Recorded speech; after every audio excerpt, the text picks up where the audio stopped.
Alright guys, so you guys have been requesting this for the longest time. Alright, it's my full studio tour. I didn't want to do this before because I didn't have my setup in a situation where I really felt comfortable showing you guys the way that it was, but now that I do, it is an honor and it is a blessing from God to be able to show you guys this. So this is the first and probably the most important part of my studio.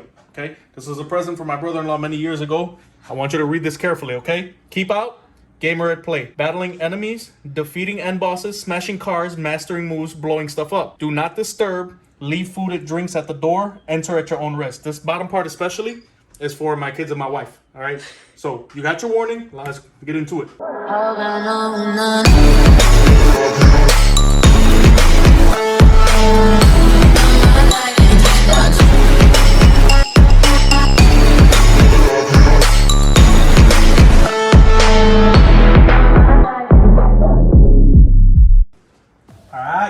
Now, so first thing you see when you come in, nice beautiful window, gets the light. Here's the nano leaf panels. We're gonna go ahead and close the door so they can see it all. Here's the nano leaf panels, all right.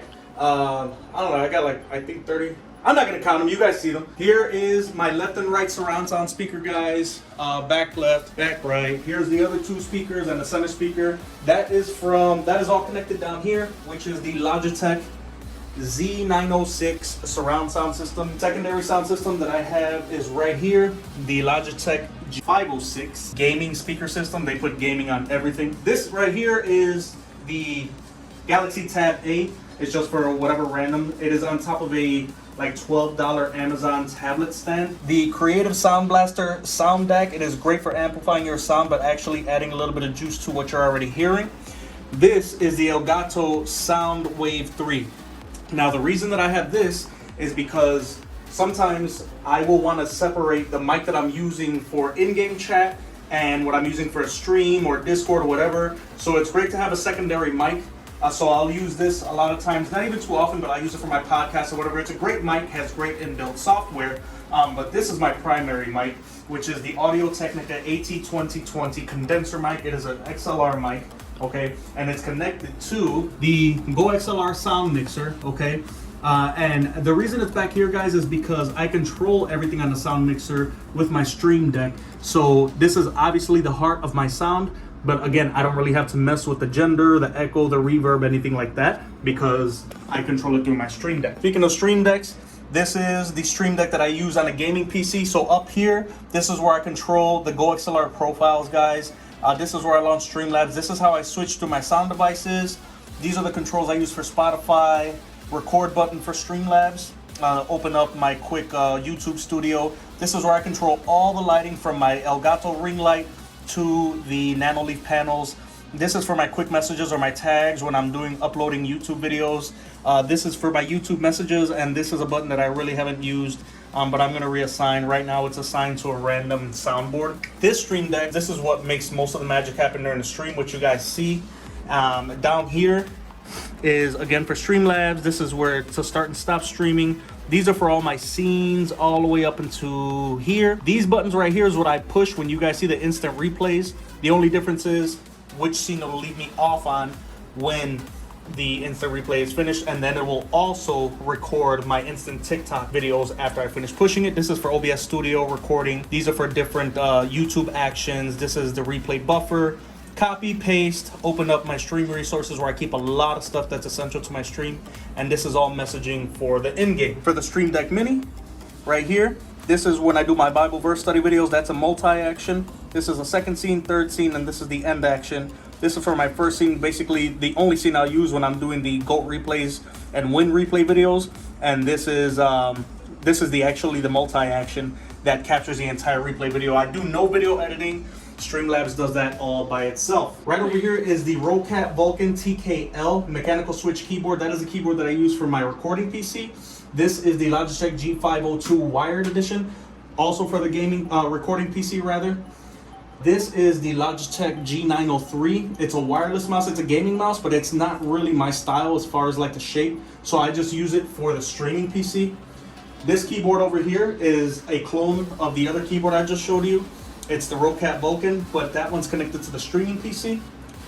This right here is something I cannot game without. This is the Razer Orb Weaver It's a gaming keypad. It basically, you can assign whatever keys you want to it. And that's what I use, guys. I don't like conventional keyboards, and they kind of make my wrist hurt. I don't like the way that the WASD are aligned. These are aligned in a perfect line, obviously, and that's why I like them. This Logitech G502 is the one that I use for my gaming PC. I went wired, guys, because for the longest time I was using this bad boy. I don't know what's wrong with it.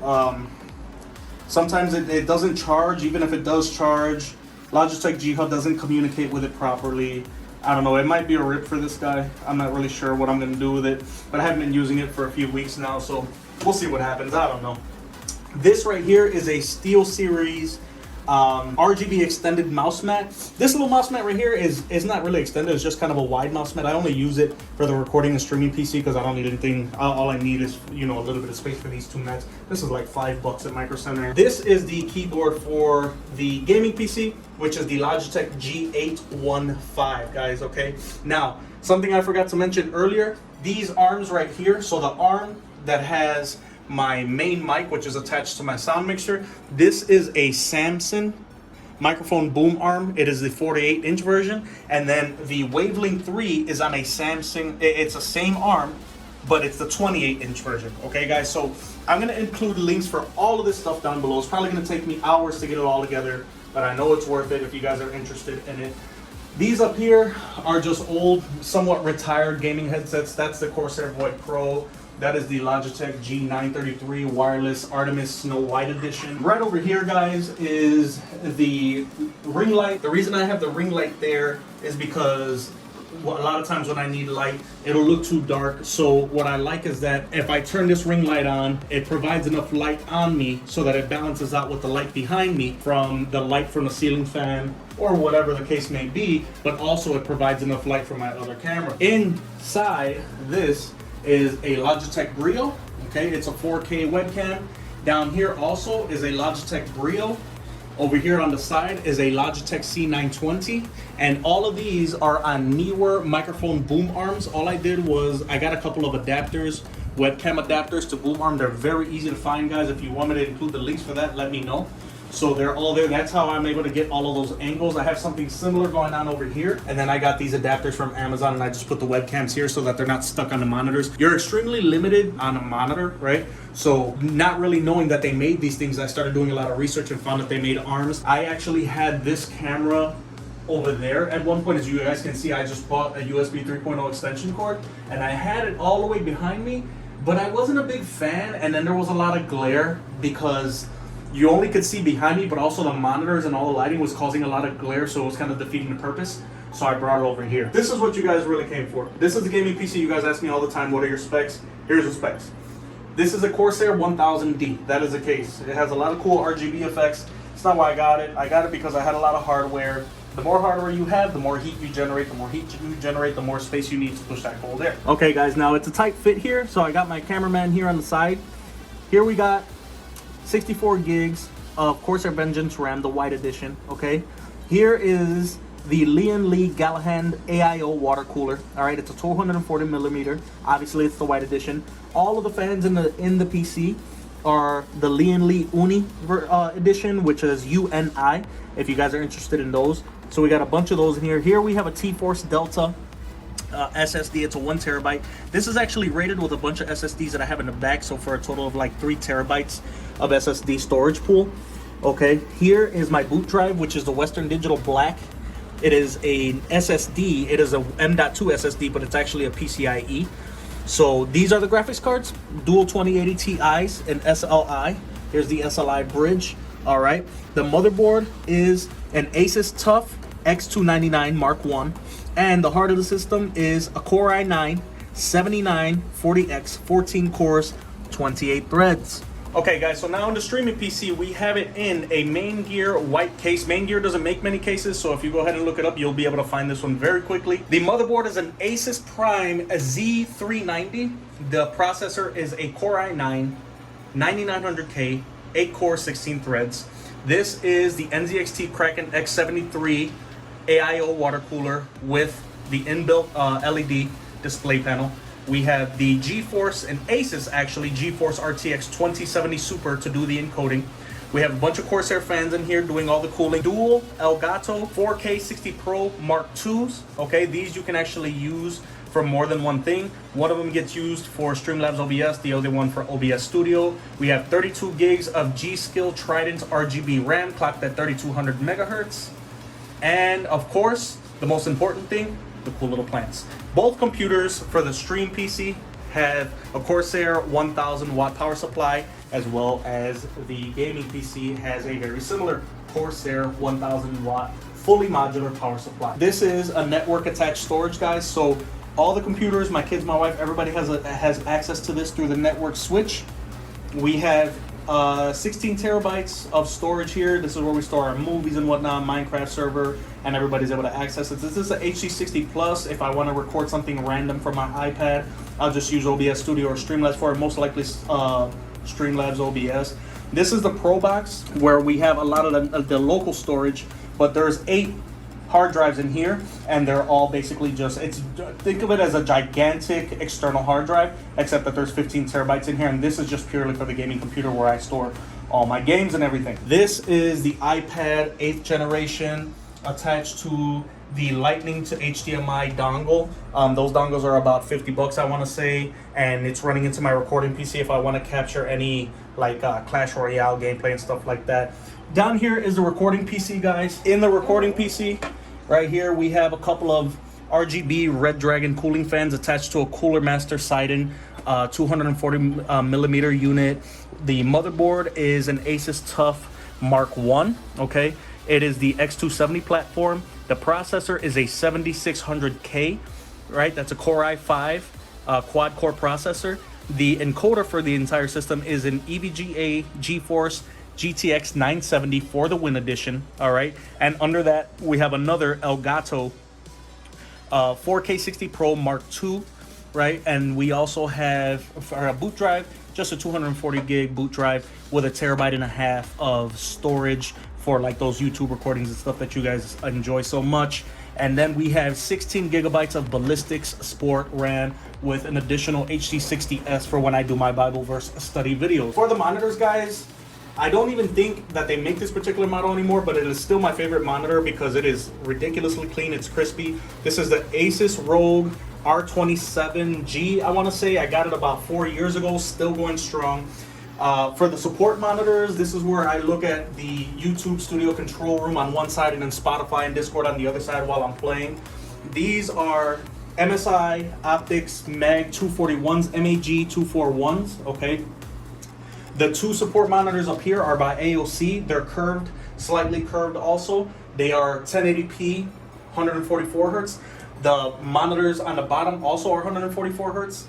This is called the LG HDR, and it is 2560 by 1080. That's where I put Streamlabs when I'm streaming, guys, so I can have as much real estate as possible. So the way this all works, guys, is I play a game here. I have DisplayPort cables running to all of these monitors, right? But one cable, which is the HDMI, is running from the top graphics card to the back of this capture card, all right? Now, this graphics card does the encoding for everything that's happening in these two capture cards, right? The picture is coming from the gaming PC. The streaming PC is putting out the picture that's coming from the gaming PC. So we have an HDMI running here, then we have an HDMI running out from here, and we're using pass-through into this one, and then we're using a very long HDMI cable to run out from the bottom graphics card, and it goes all the way from the back of the setup into the recording PC.